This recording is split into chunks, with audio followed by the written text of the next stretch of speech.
দুদিন আগে বিকেলবেলা হঠাৎ দেখি আকাশ ভীষণ কালো করে এসেছে। আর এরকম ঝড় দেখলে আমার তো একটা ভয়ঙ্কর দিনের কথাই মনে পড়ে যায়। আজ থেকে ঠিক 2 বছর আগে এরকমই একটা বিকেলবেলা ঝড় দিচ্ছে।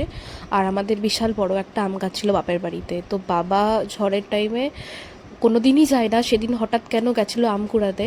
আর পুরো বড় আম গাছটা, মানে একটা ভালোই বড় আম গাছ, বাবার পুরো গায়ে পড়ে যায়, মায়ের গায়ে বাবার দুজনেরই গায়ে।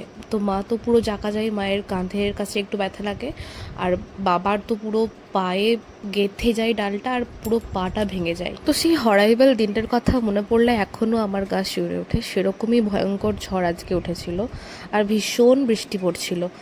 দুদিন ধরে প্রচুর গরমও রেখেছিল, বৃষ্টিটা হওয়াও খুব দরকার ছিল। তো এই বৃষ্টির দিনে তো সব সময় কিছু একটা স্পাইসি ঝাল ঝাল খেতে ইচ্ছে করে। তো বড় অফিস গেছে, সন্ধ্যেবেলা থেকে এসে বলে কিছু একটা বানিয়ে দাও, কিছু একটা খাই। তো আজকে ভাবলাম একটু চাউমিন বানিয়ে দিই ঝাল ঝাল করে। তো তাই জন্য চটপট চাউমিন বানিয়ে নিয়েছিলাম, আর দুটো থালা বাড়ছিলাম। ও বলছিল যে একটাতেই বেড়ে নাও, দুজন মিলে একসাথেই খেয়ে নেবো, তাহলে দুটো থালা এঁটো করার কোনো দরকার হবে না, বেকার বেকার তোমাকেই মাজতে হবে। মাঝে মাঝে ও যখন এই কেয়ারিংগুলো করে না, নিজের উপর খুব প্রাউড ফিল হয়। কারণ এই পৃথিবীতে প্রায় 99% লাভ ম্যারেজই খুশি হয় না। তো সব বলতে গেলে 10% খুশের লাভ ম্যারেজ হয়। তো আমি 10%-এর মধ্যে একজন। আমি এই মানুষটার হাত ধরে ঠকিনি, এই মানুষটার হাত ধরে আমি অনেক সুখী আছি।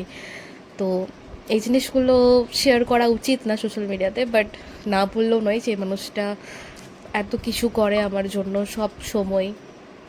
সত্যি সে আছে বলে আজকে আমি খুব ভালো আছি। আমি যেমন বাবার ঘরে সুখে শান্তিতে ছিলাম, আমি এখানেও তার রাজরানী হয়ে থাকি। তোমরা সবাই আশীর্বাদ করো যেন আমি আর ও এভাবেই সারা জীবন একসাথে থাকতে পারি।